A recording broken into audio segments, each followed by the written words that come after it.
आपका रिपब्लिक भारत कुछ नया स्टूडियो में स्वागत है और अब बात करेंगे इजरायली हमले को लेकर के। कुछ तस्वीरें भी आपको दिखाएंगे कि आखिरकार किस तरीके से इजराइल लेबनान पर लगातार एक के बाद एक मिसाइल अटैक कर रहा है। लेकिन इसी के साथ सवाल भी खड़े हो जाते हैं कि आखिरकार जो ये तस्वीरें सामने आ रही हैं, क्या यही आने वाले वक्त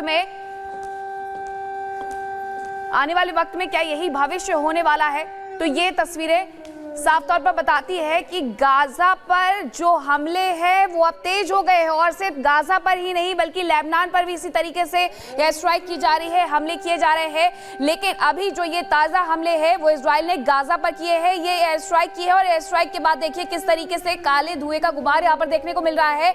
ये तस्वीरें पहले भी सामने आई थी कि किस तरीके से गाजा को अभी भी इजराइल यहाँ पर निशाना बना रहा है और हमास के जितने लड़ाके हैं, जितने आतंकवादी, उनका कहना है कि हम किसी को भी बख्शने वाले नहीं हैं। ये गाजा में बमबारी के बाद लगी आग की तस्वीर है। ये तस्वीर देखिए, पूरी जगह आपको हर जगह सिर्फ और सिर्फ आग की लपटें ही नजर आएंगी, क्योंकि ये कसम इजराइल ने खाई हुई है कि हमास का अगर एक भी आतंकवादी छूट गया तब तक वो इसे जारी रखने वाले हैं। एक और तस्वीर ये Beirut Lebanon Israeli air strike की है, जहां पर लेबनान में भी हिजबुल्लाह के जो आतंकवादी है उन्हें खत्म किया जा रहा है। यानी हिजबुल्लाह से लेकर के हमास तक किसी को भी बख्शने के मूड में इस वक्त इजराइल नजर नहीं आ रहा है। एक साल से ज्यादा का वक्त हो गया और अभी भी ये एयर स्ट्राइक इसी तरीके से जारी है, क्योंकि लेबनान एक तरीके से हमास के साथ खड़ा हुआ था। बेरूत लेबनान हवाई हमलों के बाद इमारतों में पूरी तरीके से आग लग गई, इमारतों को आग ने अपनी जद में ले लिया है। उसकी तस्वीर भी ये सामने आई है और ये युद्ध विराम अभी नहीं होने वाला है, क्योंकि कहा यह जा रहा है कि जब तक पूरी तरीके से हम इन्हें खत्म नहीं कर देंगे नहीं रुकेंगे। सीरिया पर आईडीएफ का हमला, यानी 3 मोर्चों पर जो अटैक है वो नजर आ रहा है, हमास से लेकर के बेरूत तक और बेरूत से लेकर के सीरिया तक। और इसी तरीके से ये जो अटैक है वो जारी है। अब ये तस्वीर सीरिया पर आईडीएफ के अटैक की सामने आई है। अब ऐसे में सवाल ये भी उठता है, क्योंकि इजराइल के प्रधानमंत्री बेंजामिन नेतन्याहू ने यह स्पष्ट कर दिया है कि जो सफुद्दीन है वो मारा गया है, यानी नसरल्लाह का जो उत्तराधिकारी थे वो मारा गया। अब ये सवाल कि हिजबुल्लाह की कुर्सी पर जो भी बैठेगा क्या वो मारा जाएगा? हिजबुल्लाह की कुर्सी मौत का सीधे सीधे टिकट है। इस रिपोर्ट में देखें।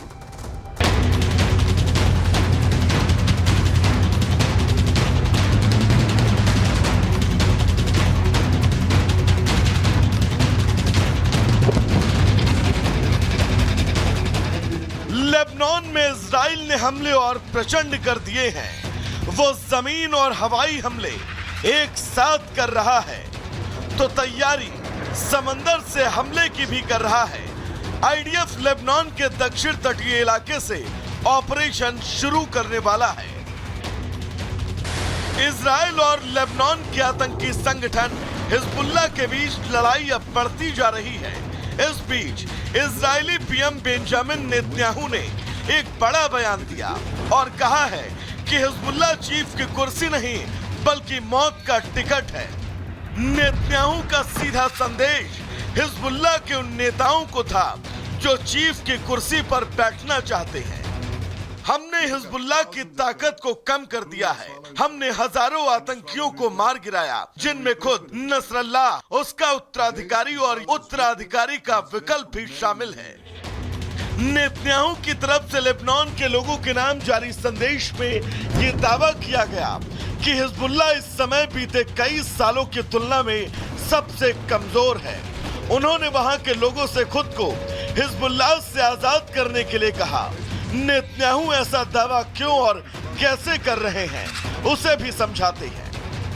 दरअसल इजराइल ने हिजबुल्लाह चीफ नसरल्लाह को मार गिराया। नसरल्लाह की मौत के बाद उत्तराधिकारी भिड़े। आईडीएफ ने हाशिम सैफुद्दीन को भी मार गिराया। इजरायली पीएम नेतन्याहू ने खुद उसकी पुष्टि की। सैफुद्दीन अभी अगले चीफ का अहम दावेदार था। पिछले 30 सालों से एग्जीक्यूटिव काउंसिल का प्रमुख था।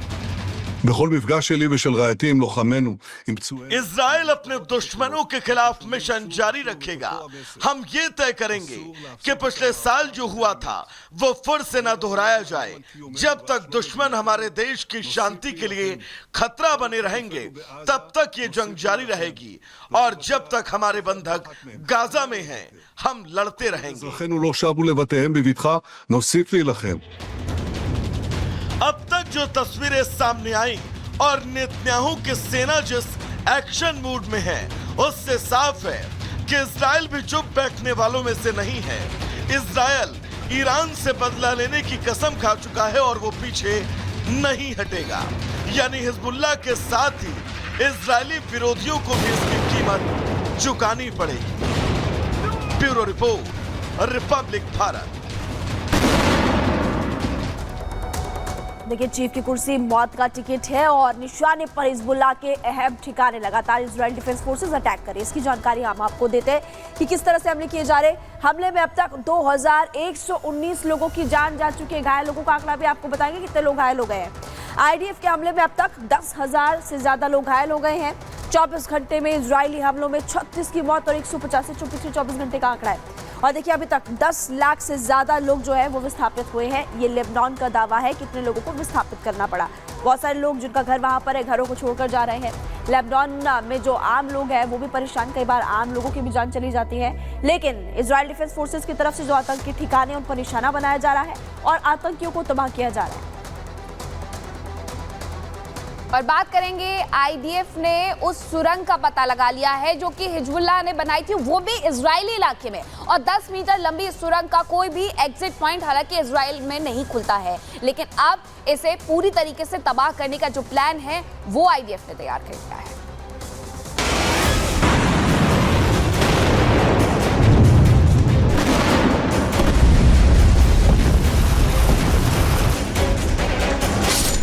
हिजबुल्लाह के सुरंग तक पहुंचा आईडीएफ। इजराइल पर थी बड़े अटैक की तैयारी।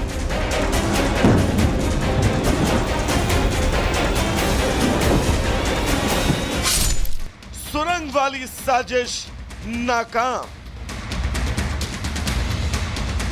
इजरायली सेना आईडीएफ हिजबुल्लाह के उस सुरंग तक पहुंच चुका है जिसका अगर उसे पता नहीं चलता तो उसके लिए ये बड़ा खतरा बन सकती थी।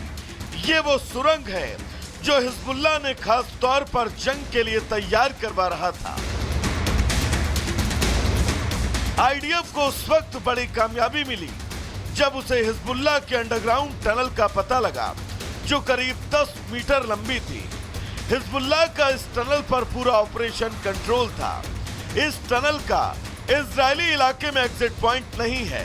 इजराइल का दावा है कि हिजबुल्लाह सुरंग के जरिए घुसपैठ की तैयारी कर रहा था। सुरंग में हथियारों का जखीरा भी मिला है जिसमें टैंक रोधी मिसाइलें भी शामिल थी। 1 साल से ज्यादा का वक्त बीत चुका है जब इजराइल की तरफ से हिजबुल्लाह पर अटैक जारी है। जमीन से लेकर आसमानी हमले तक किए जा रहे हैं। अब हिजबुल्लाह चीफ से लेकर उत्तराधिकारी भी ढेर हो चुका है, लेकिन न इजरायली हमले थम रहे हैं और न ही हिजबुल्लाही धमकी रुक रही है।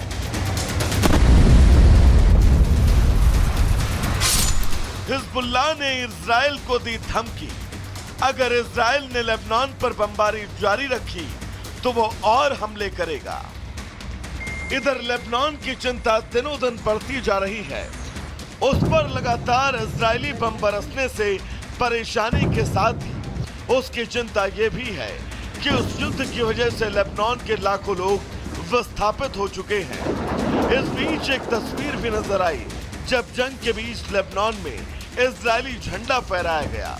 दक्षिणी लेबनान के मारून की ये तस्वीर है जहां अलराज गांव में इजरायली झंडा फहराया गया। Bureau report, Republic Bharat.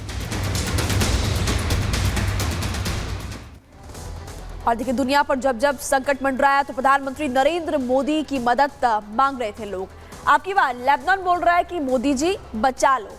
जंग रोकने के लिए लेबनान की मोदी से गुहार। आपको बता दें कि नेतन्याहू को सिर्फ मोदी ही रोक सकते हैं, ये लेबनान का दावा।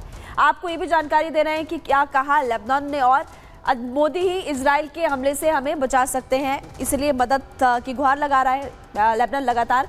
भारत मिडिल ईस्ट में तनाव रोक सकता है, ये बात कही गई राबी की तरफ से। भारत शांतिप्रिय देश है और उसकी ग्लोबल धमक भी है और अपने असर से मोदी नेतन्याहू पर दबाव डाल सकते हैं, ये भी दावा किया गया। इससे विनाशकारी जंग खत्म करने में मदद मिल सकती है, यानी कि लेबनान जो है वो डरा हुआ है और लेबनान की प्रधानमंत्री मोदी से गुहार है कि आप हेल्प कीजिए, मदद कीजिए और इस जंग को रुकवाइए।